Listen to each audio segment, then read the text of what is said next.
અત્યારે CCTV hack થઈ રહ્યા છે અને સોશિયલ મીડિયામાં તેવા સીસીટીવી પણ મૂકવામાં આવી રહ્યા છે. તો આ કઈ રીતનું આખું તો કન્ટેન્ટ ચાલી રહ્યું છે અને કેટલું ગંભીર કહી શકાય શું માને છે?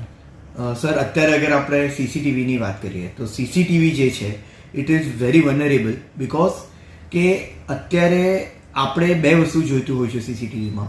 એક તો હાઈ ફીચર્સ અને સેકન્ડ લો પ્રાઇસ. આ તમને એક ચાઇનીઝ એપવાળા સીસીટીવી કેમેરાઝમાં જ મળી શકે. એટલે કે આપણે અત્યારે કહી શકીએ કે માર્કેટમાં ઘણા બધા લોકો ડાયરેક્ટલી ઇનડાયરેક્ટલી એવા સીસીટીવી કેમેરા સાથે એસોસિએટેડ છે.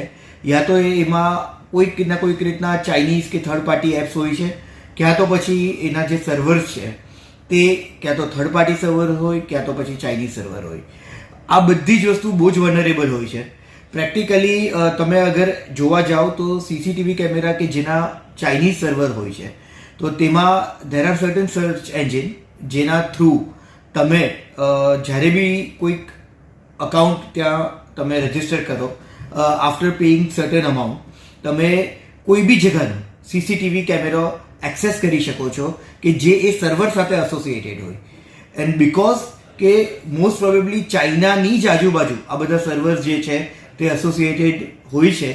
એટલે કે આમાં તમને પહેલાં તો એ વસ્તુ બતાવી દેશે કે તમારી આજુબાજુના રેડિયસમાં કેટલા એવા સીસીટીવી કેમેરા છે જેનું સર્વર આ બધી ચાઇનીઝ એપ્સ સાથે એસોસિએટેડ છે કે ચાઇનીઝ સર્વર સાથે એસોસિએટેડ છે. અને પછી તેઓ after paying certain amount of money to them એ લોકો તમને એનો એક્સેસ આપી દેશે.